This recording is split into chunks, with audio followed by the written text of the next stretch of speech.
Welcome everyone to join our second culture talk in terms of the why.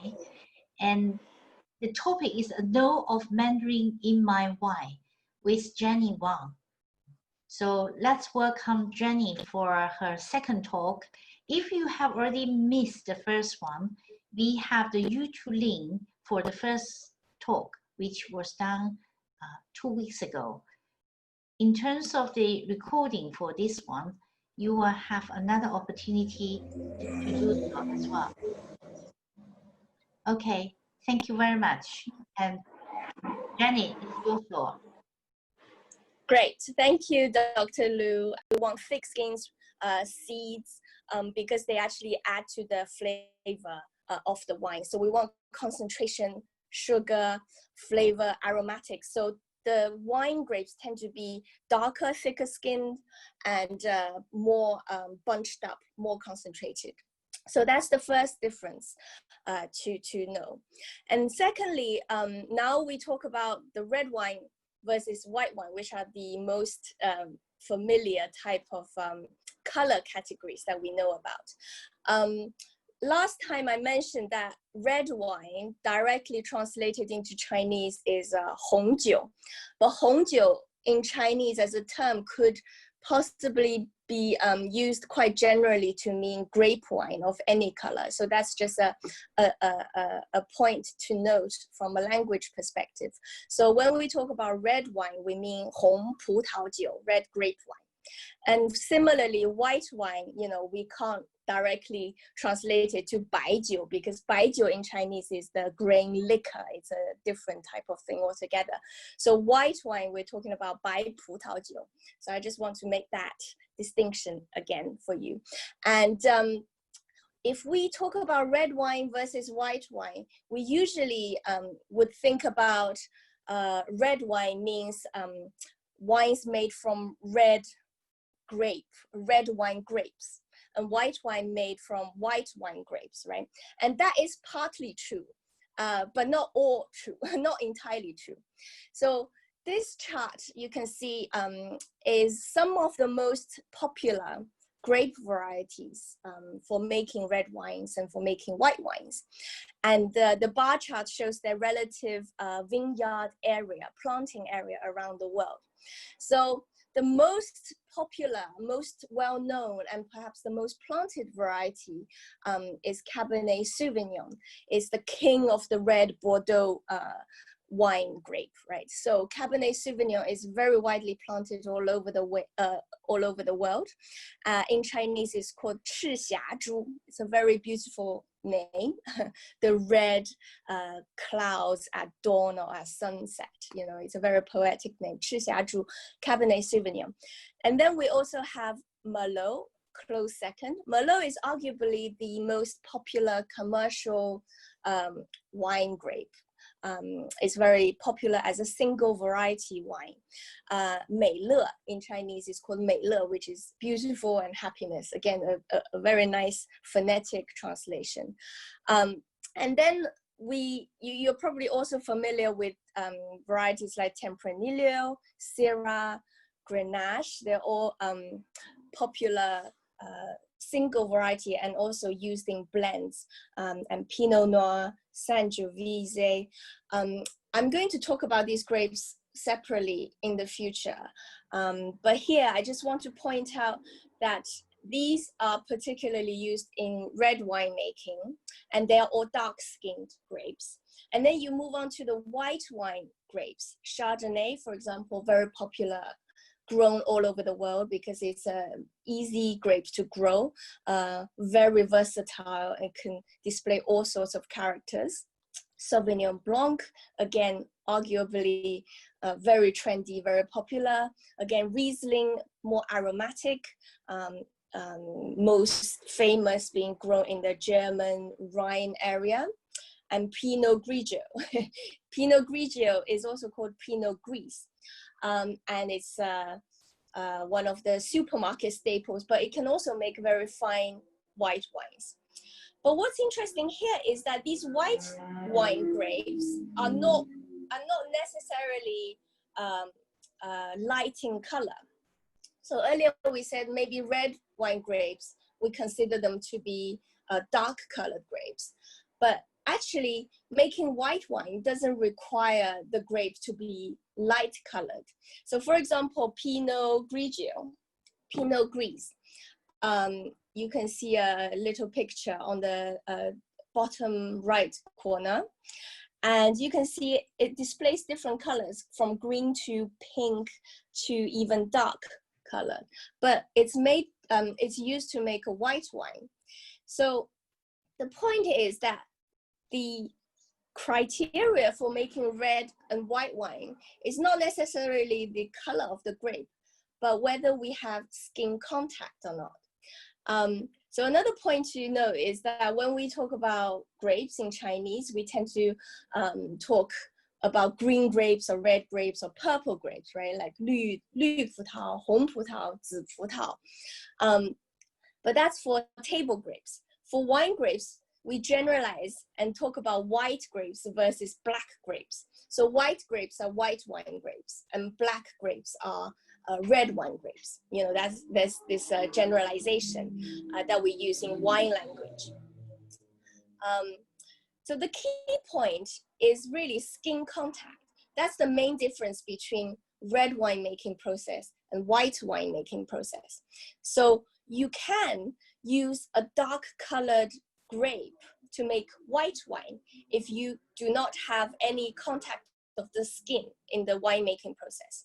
Whereas in red winemaking, the skin and the seeds are fermented with the wine, you know, so the skin contact is what gives red wine the color from the dark colored grapes, right? Whereas with white wine, the juices run off and then the fermentation process starts. So most grapes, even the dark colored ones, the juice is clear. So if you don't have the skin contact, you can still make white wine from a dark skinned grape. And this is really the key difference between red wine making and white wine making.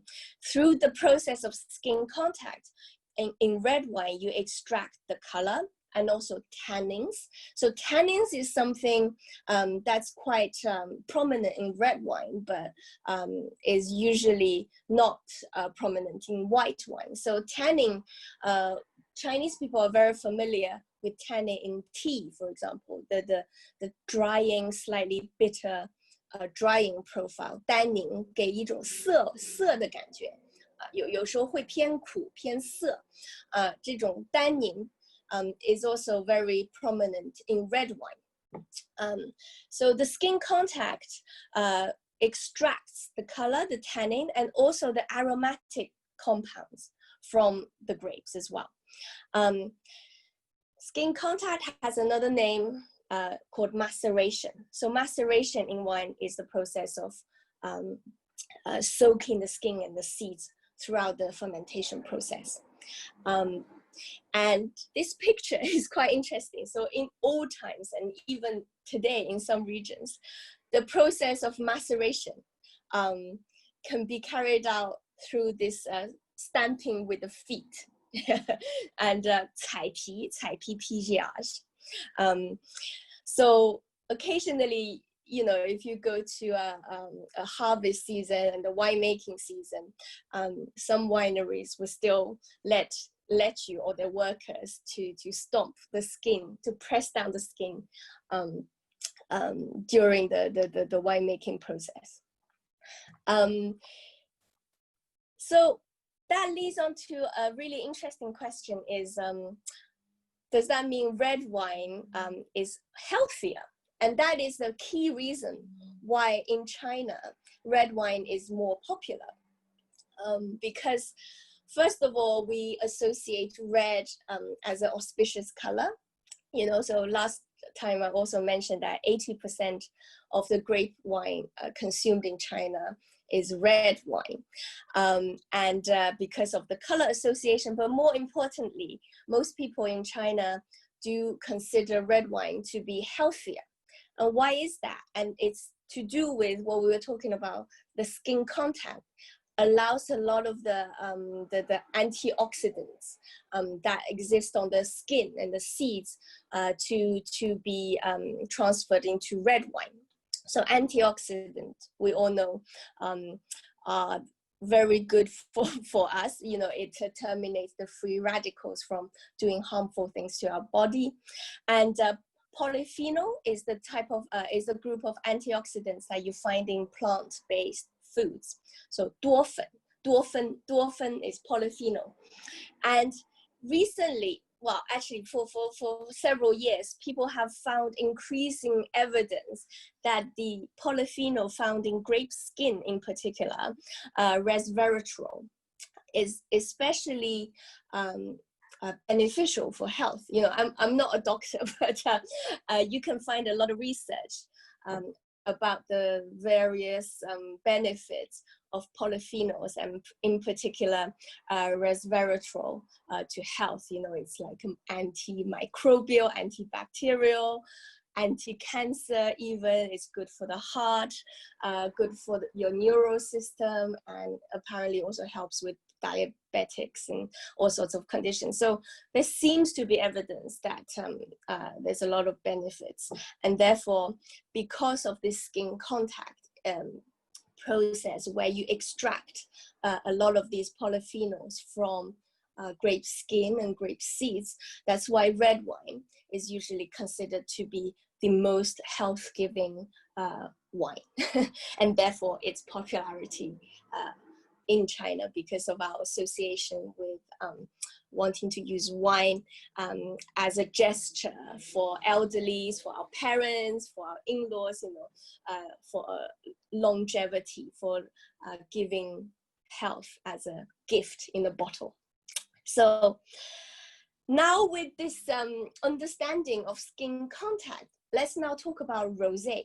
So rosé, what makes the color of rosé? And some of you might guess, you know, rosé is a red plus white. You know, it's a mixture of red wine and white wine. And yes, in a way, you can make rosé that way. You can find rosé which is basically blended, 调配，白葡萄酒和红葡萄酒的调配。But blended rosé is actually illegal in a lot of places. The practice is very uncommon for still wine, but it is it's very common for champagne, for rosé champagne. So rosé champagne is made through the process of blending majority white with a touch of red wine.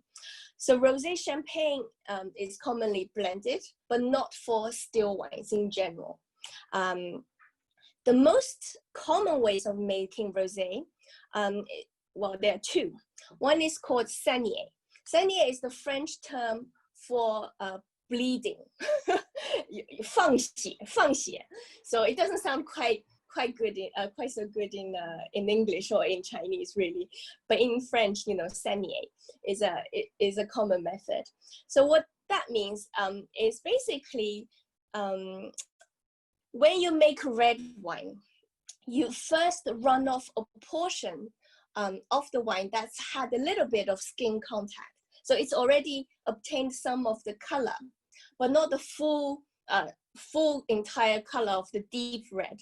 So you run off part of the wine after just sometimes a few hours, sometimes 1 or 2 days or so. You run part of the wine off to make rosé, and then the rest you make into red wine. So this process is really, you know, you can imagine the rosé is really like a byproduct of the red wine making process. So that's why it's called saignée. You just bleed off a portion of your wine to make rosé. So that's one method. The other method, which is perhaps more esteemed, is short maceration. So 短期的静置.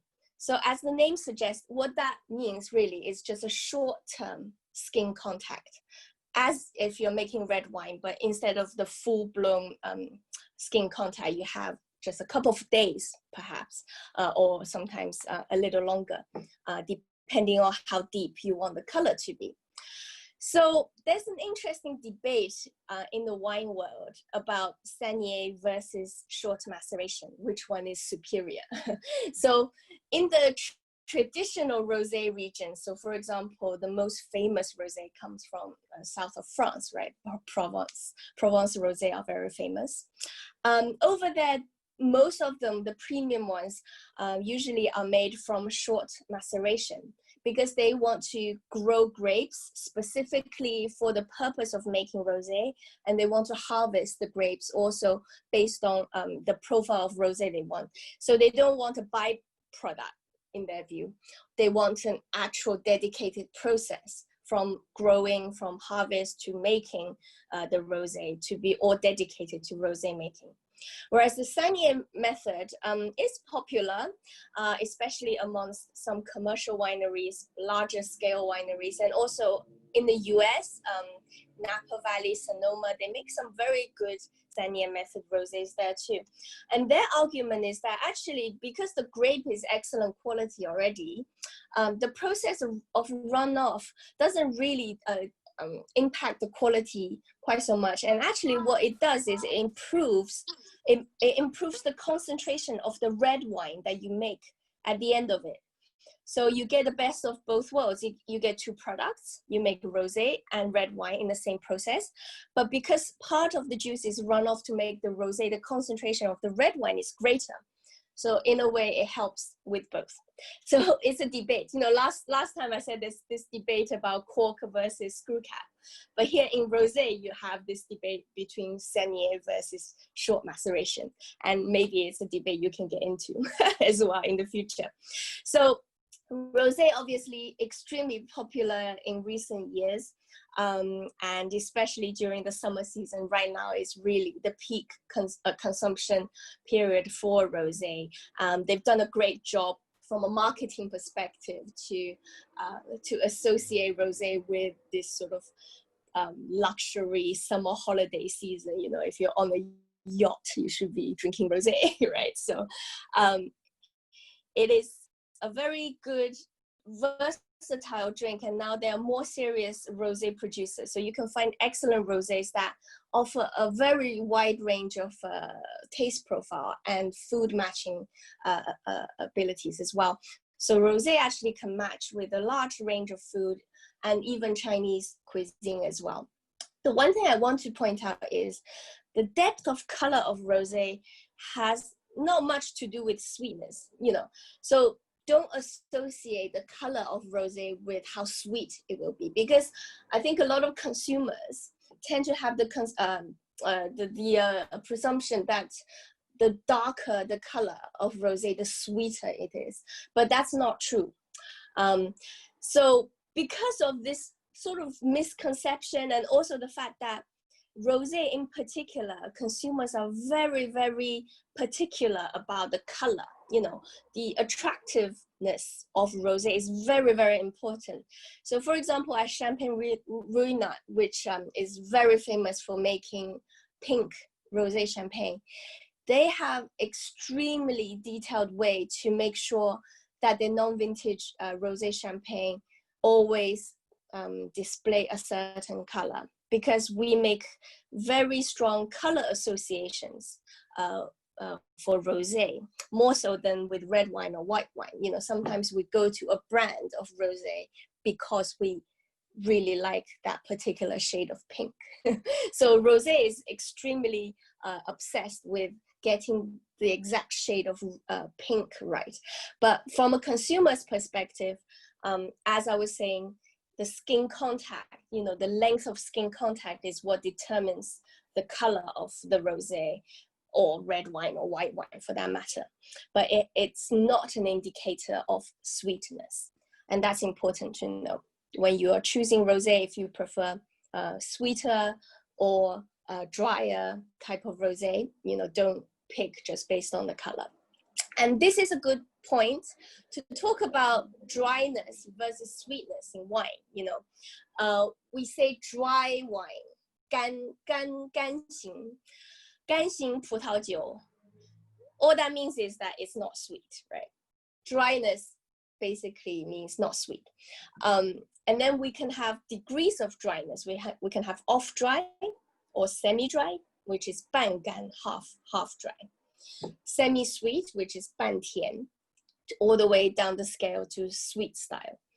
So this is all to do with the fact that the fermentation process is really the process of yeast, 酵母, converting sugar in the grapes into alcohol, right? So depending on the fermentation process and how much alcohol, how much sugar is converted into alcohol, you can have some residual sugar left in the wine. So the more complete that conversion process is, then the drier the wine, i.e. the less sweet the wine would be, right? So you can remember dryness as in, all the sugar has been dried up, it's being used up to convert into alcohol. Therefore, there's not much sugar left at the end of the process. Therefore, there's not much sugar in the wine.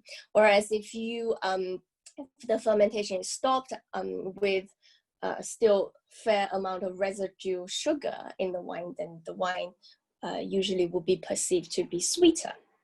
And here, usually, what we also need to understand is that's a slightly simplified narrative of sweetness. Other factors, for example, the degree of alcohol. Alcohol sometimes will also give a sensation of sweetness versus tannin versus acidity. All these different factors would impact how we perceive sweetness on our palate. Although residual sugar is the main key factor determining how sweet the wine is, but our perception of sweetness also varies depending on the other factors, the other things which are in wine: alcohol, tannins, and acidity. This we will talk about later, another day, when we talk about balance, which is a very important concept in wine. So I want to also talk a little bit about orange wine. So orange wine, you might have heard of it. It's very trendy at the moment. A lot of trendy wine bars are serving orange wine, and it's not made from oranges. So orange wine, 橙酒或者橙色葡萄酒 is really referring to the color. So orange wine is basically white wine grapes. Earlier we said when we make white wine, we don't have the skin contact, right? So orange wine is basically white wine grapes made with skin contact. So you would leave the skin and the seeds of the white wine grape and let it ferment and let it go through the process as if it was like a red wine where you have the skin and seeds, everything. And the result will be an orange wine because the color will be a bit darker, but because of the grapes tend to be either white or pinkish, so the color is not quite so deep as the red wine. But because of the skin contact, you do have more tannin. You could potentially have more complexity, nuttiness, even in the profile. So orange wine is now very interesting, because people consider it a more natural process. So orange wine is not actually natural wine. So natural wine is like low interference wine. So you don't filter, you just use wild yeast, native yeast. You don't add anything, you don't take away anything. You let the whole process be fed as natural as possible. But orange wine itself is not natural wine, although a lot of orange wine are made in the natural wine process. So therefore there's tend to be this confusion, or sometimes people mix orange wine with natural wine, but they're actually not really the same thing at all. Orange wine actually has a very ancient history in places like Georgia, sort of Middle East, and Slovenia, the sort of Eastern Europe sort of area. For thousands of years, that's how they used to make white wine, through this skin contact natural process. But now it's, next time you go to a trendy wine bar, you might like to try a glass of orange wine.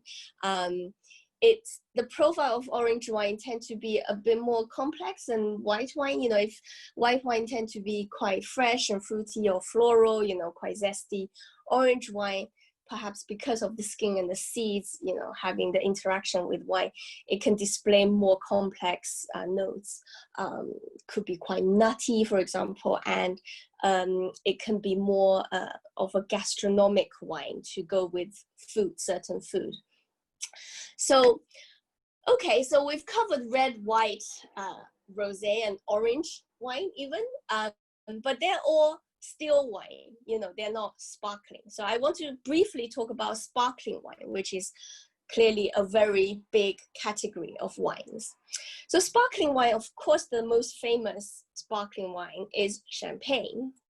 And in recent years, champagne's position as being slightly usurped by Prosecco, you know, from Italy. What is interesting to know is that Champagne and Prosecco are really regional names. So Champagne is basically sparkling wine from the Champagne region, and Prosecco similarly, it is a region-specific sparkling wine in northern Italy. Other areas of Italy produce other types of sparkling wine, more generically known as spumante. And so you can see there's different names associated with sparkling wines from different areas. We've got Cava, which is Spanish sparkling wine. And we have Cremant. Cremant is basically sparkling wine made in France outside of Champagne, right? So recent years, Cremant is also quite popular. Sect, which is probably lesser known, sparkling wine from Germany and Austria. And of course, in recent years, English sparkling wine is also getting a lot of attention and getting popular, especially in England, unsurprisingly. So sparkling wine, definitely go and try different areas and different styles. And generally, of course, Champagne is the most premium, has the most prestigious image. But that's by no means to say it's necessarily always the best, or especially if you consider value as well. We'll talk about Champagne later as well. I will talk about all these in much more detail in the future. But today, I think we'll just cover a few things about Champagne that's important. First of all, where do the bubbles come from, right? What makes sparkling wines sparkling? And that is all to do with carbon dioxide capture. So really, the bubbles are just trapped carbon dioxide. So carbon dioxide is actually a byproduct of the fermentation process. You know, during fermentation, carbon dioxide is just emitted. But in still wine making, that carbon dioxide is basically just escapes, right? Whereas in sparkling wine making, what you need to do is you recapture the carbon dioxide. And there are several ways to do it. The most esteemed, prestigious way is called the traditional method, or the Champagne method. So the key, we won't go in details today, but the key thing about the traditional method is that you first make still wine. So Champagne is actually starts off from a still wine. And then you add some yeast and sugar, and then you allow it to ferment again. But this time it's bottled. So it's called a secondary fermentation that happens inside the bottle. And this time, because it's in the bottle, it's trapped. This fermentation, the carbon dioxide that comes out of this secondary fermentation is trapped inside the bottle. Hence you have the bubbles, right? So the second way of making sparkling wines is the tank method. And this is how Prosecco is made. So instead of the secondary fermentation happening in individual bottles, which is quite an artisanal process, in the tank method, you allow the secondary fermentation to happen in a big tank, right? So this way, it's quite quick, it's simpler, it makes the cost lower, And also the style of the fermentation of the wine is lighter, more floral, maybe more fruity. So that's why Prosecco is so popular, because it's an easy drinking sparkling wine. It's very fruity, very fresh, very zesty, and also it's quite cost effective. It's good value. So tank method is also a very popular method. And of course you have straightforward carbonation, you know, a bit like how you make Coke. You just inject carbon dioxide into the drink, right? So that's obviously not the most prestigious way of it. It's a very commercial and crude way of making a drink fizzy. And there's also another method which is called the ancestral method. I'll just briefly touch upon. So this is to lower the temperature of the fermentation process so that it stops. And then you bottle it, and then you allow it to ferment again inside the bottle. So it's not a secondary fermentation, it's actually the primary fermentation, but because it's captured, the carbon dioxide is captured, it creates a very lightly fizzy drink. So that's the ancestral method, which makes a very gently sparkling wine. So those are the key ways of capturing carbon dioxide. And that's what gives you the bubbles. And another concept in sparkling wine, well, especially champagne really, is this concept of non-vintage versus vintage. So sometimes you see a champagne saying blah, blah, blah, NV, right? NV stands for non-vintage. And most champagne is non-vintage because a lot of champagne houses, they have a style. They want to create a house style of the champagne. But obviously, different vintages give different characters to the grape, you know, the maturation of the grape, the harvest every year could be different. So what they tend to do is they will blend different plots, maybe from many years, in order to achieve a fairly standard house style of champagne. But there's also certain years where the vintage is spectacular and they want to create a vintage champagne that showcase more character of that particular harvest. So some houses will also create vintage champagne, but usually not every year. They only do it when the harvest is particularly good, right? So you have this non-vintage versus vintage concept.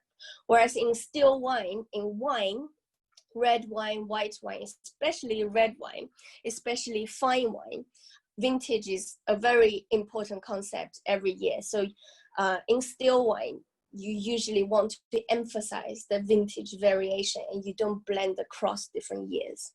So that's, again, a key difference between what's common to champagne versus what's common to still wine. So earlier we mentioned about sugar, residual sugar. In Chinese, it's called 残糖. So it's the leftover sugar in the wine after the fermentation process. And that gives the dryness versus the sweetness of still wine. In sparkling wine, there's another concept called dosage, 补糖. So it's actually adding some sugar at the end of the process to supplement the flavor profile of the sparkling wine. So this gives the range of different sweetness and categorization of sweetness in sparkling wine, especially in traditional areas like Champagne, like Spain, Spanish Cava, etc. They have rather strict definitions of dosage and what are the categories for different types of dosage. This is probably too much information, but all you need to know is that, you know, there are lots of different ways to categorize the sweetness of sparkling wine due to this dosage. And the most common level of dosage in champagne especially is brut. So usually you'll see on labels, you know, it's called brut champagne. And brut is basically in Chinese the gan, the dry category, and that just means you have less than 12 grams of sugar per liter of dosage added to the champagne. Okay, so getting to another very practical topic, which is at what temperature do you serve all these different categories of wines? This is really just a rule of thumb, for sparkling wines, white wines, rosé, and sweet wines, the general serving temperature is between 5 to 12 degrees. Some people like to serve sparkling wines a bit more chilled, maybe 3 degrees sometimes. But if it's a good sparkling wine, you want to taste the flavor more, so you don't want to make it too chilled, because when wine is too chilled, you can't really taste all the aromatics. They're quite close, they're sort of still a bit frozen. Whereas for more richer white wines, so white wines which perhaps have had some age, or orange wine actually, and possibly oaked white wines, and lighter red wines, so things like Pinot Noir, etc. You can serve it at slightly chilled temperature of 10 to 15 degrees. And if you're talking about very bold red wines with quite heavy tannins, quite full-bodied, etc., you would serve it a bit warmer, between 15 to 19 degrees. So that's a very general rule. If you're a proper sommelier, you would be much more precise about the grape varieties and how old the wine is and what's the weather like, what food you're eating, and they will have very precise temperature recommendations. But for us, it's enough just to know these rough guidelines. And another tip is to know that cooler temperature means less aroma. And what that does also is it covers up flaws in the wine. So generally, if it's a cheap wine, serve it a bit colder, because it disguises flaws. Although it's not going to be very interesting, it also won't taste terrible.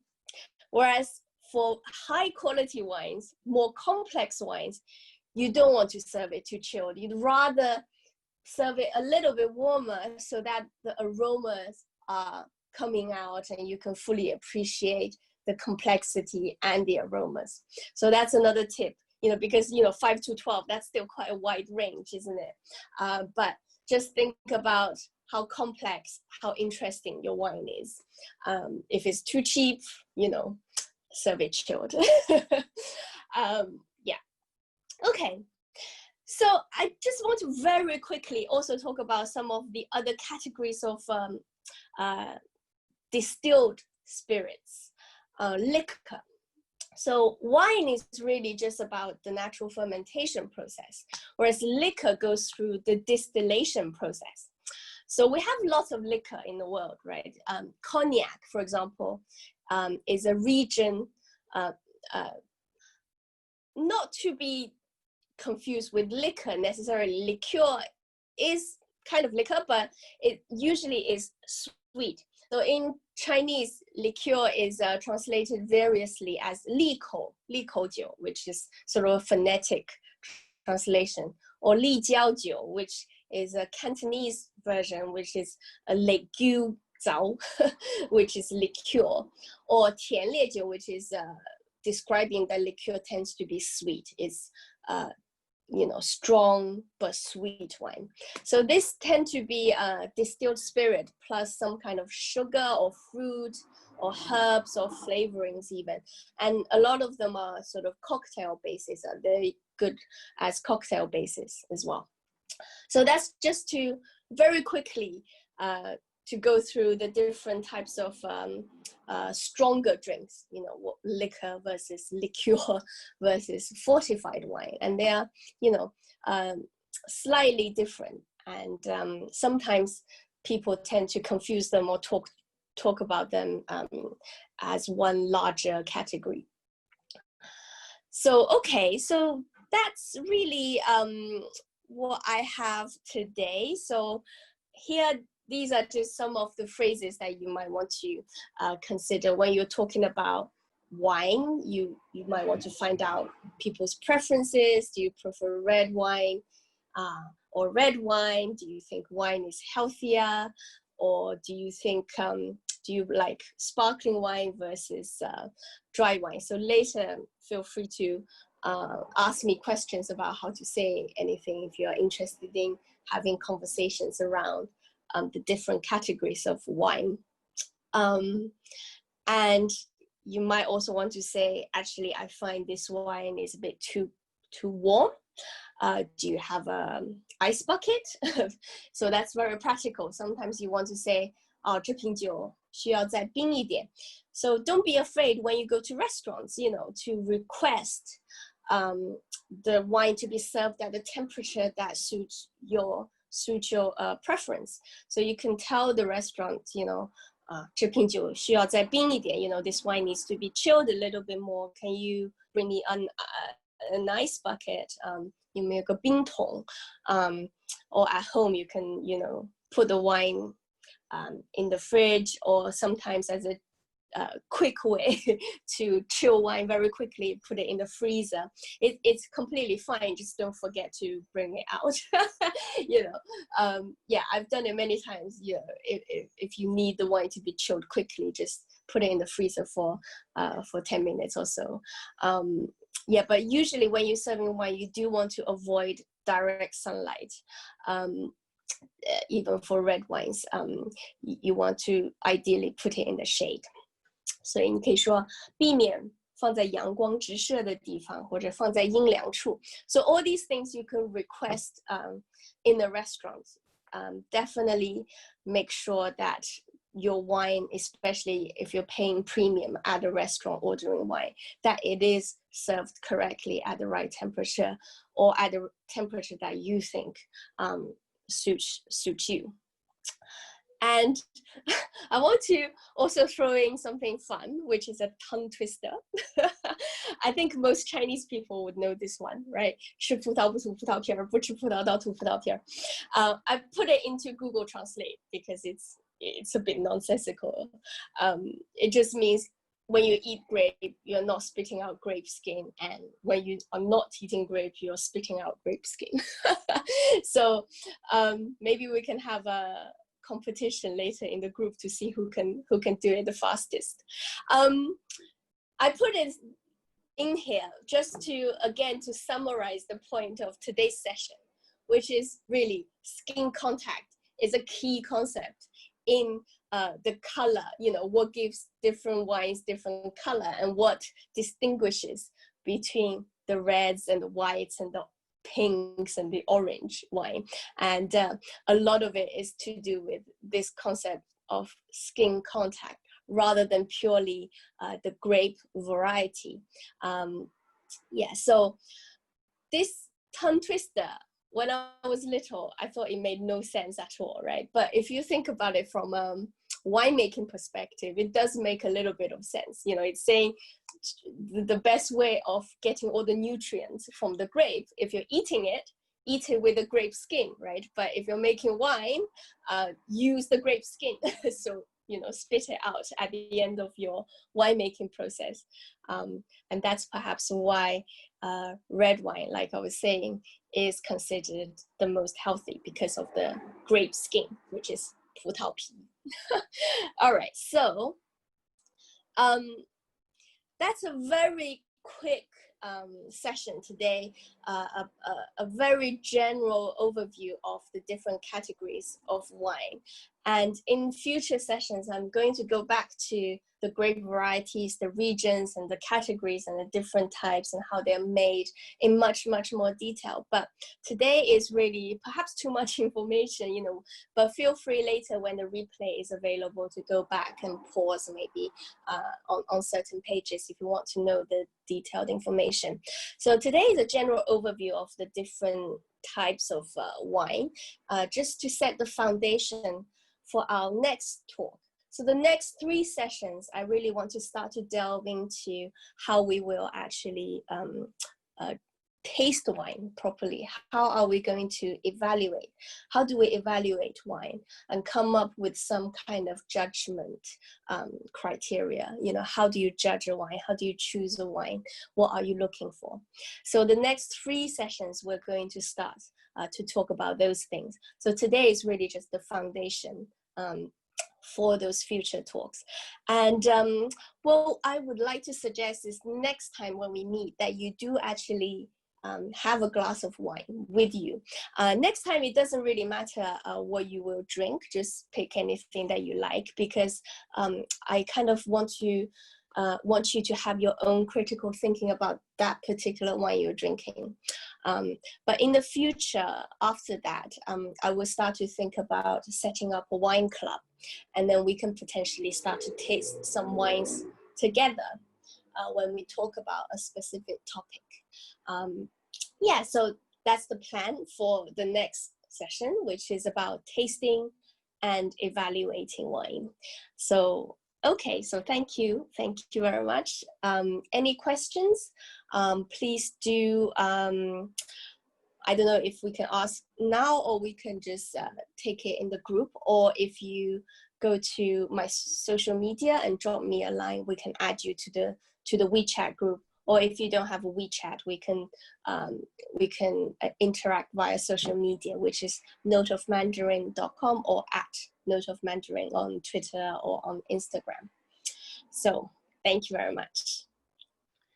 Thank you very much, Janet. If you have any questions regarding today's talk, you are welcome to type it in the chat room, which I think there is a question, but is it really a question? What is the logic that 不吃葡萄倒吐葡萄皮儿? Do you think you are able to answer this question, or it's just for fun? 不吃葡萄倒吐葡萄皮儿. Tim, shall I answer in English? Okay.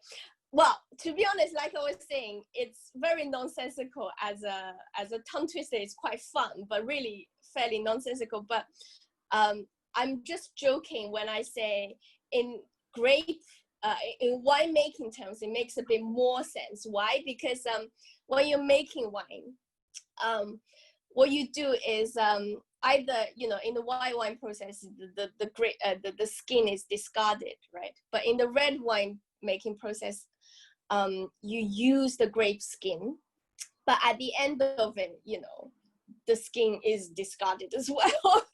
so 吃葡萄不吐葡萄皮儿 is like when you eat the grape, eat the skin with it, you know, because the skin is good. 不吃葡萄倒吐葡萄皮儿. So 不吃葡萄 we can consider is making wine, right? Making wine, in the end, you're discarding the grape skin. So it's just for fun. And but yeah, if you want to have a go at saying it in the WeChat group, we can have a little competition. So, okay, any more questions? It looks like everyone is interested in the at the taste wine session. So yeah, we do have a plan for the coming year when we all feel it is safe. So the plan will be we will have one session together with dinner. Absolutely. 4 times a year in London, in Cambridge, where Zhang may help us to host it in Cambridge, and in Brighton. Perhaps another one is in your hometown, Janet. Where, absolutely. We'd love to do that. Yeah, if we can host 4 times a year in the location that we all love to join, such as a away day for all wine lovers, that would be great. Yeah, absolutely. The next talk will be still on the Zoom, hosted by Confucius Institute for Business London at RC. And there is a suggestion to meet the needs of the Chinese audience. And hopefully in August, we will add one more Chinese session, which is the lunchtime. That's for 1点30. Is it 1 o'clock? 下午 1 o'clock? 对，下午对。So Jenny, please share with us your ideas for having a Chinese session on Sunday lunchtime. So I think given some of the feedback we had, we're going to start another session before the Chinese audience. So I will essentially cover the same material, but in Chinese. So it's more for the Chinese audience who might want to hear the content in Chinese, but pick up some English words, basically. So the reverse of what we're doing right now. And the time of that will be either 1 o'clock, is it 1 o'clock or 1:30 on Sunday afternoon, so that in China, it's not too late. It will be like 8 or 9 p.m., something like that on a Sunday. So that's one of the plans, to extend this series to make it more bilingual for the two different audiences.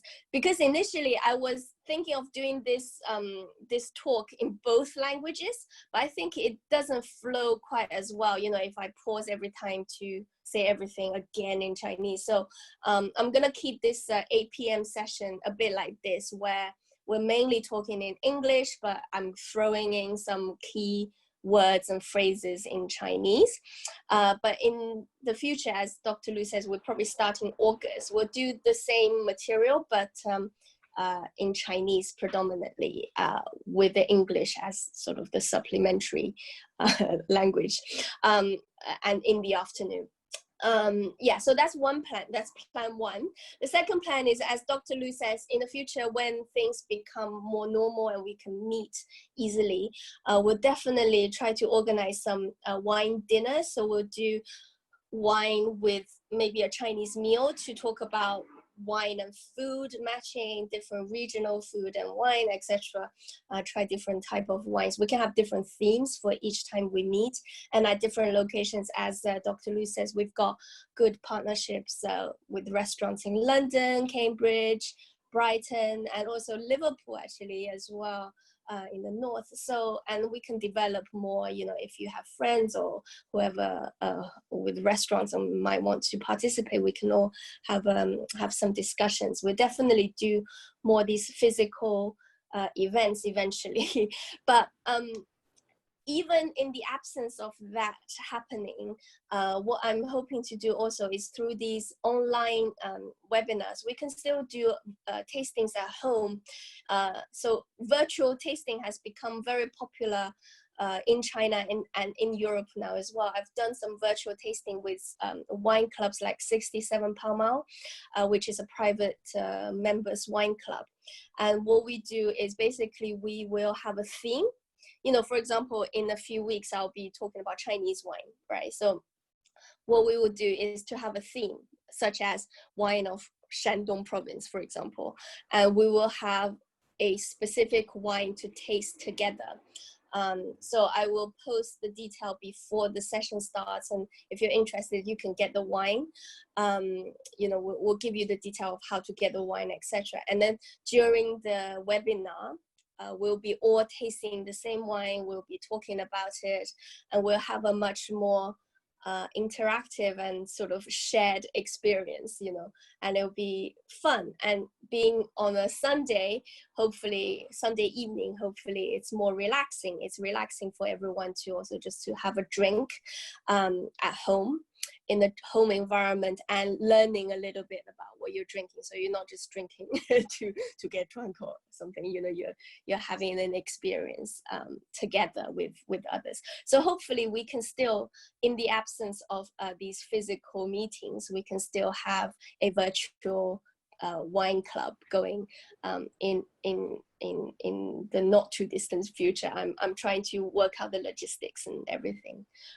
So yeah, if you have ideas and feedback, and if you think you can help with logistics or venues or whatever, do pitch, do throw ideas at us as well, because it is really an interactive and community-based event. And yeah, so Great. hopefully Thank you very much. It's a very enjoyable night.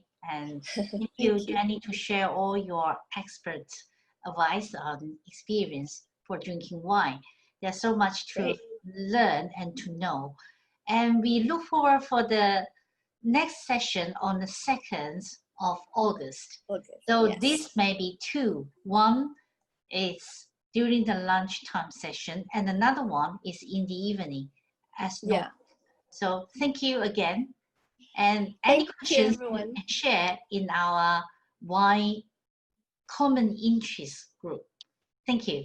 Yeah. Thank you, Jenny. Excellent. To everyone Thank for you. participating. Thank you. Bye-bye. Thank you, everybody. Bye-bye. Yeah, bye-bye.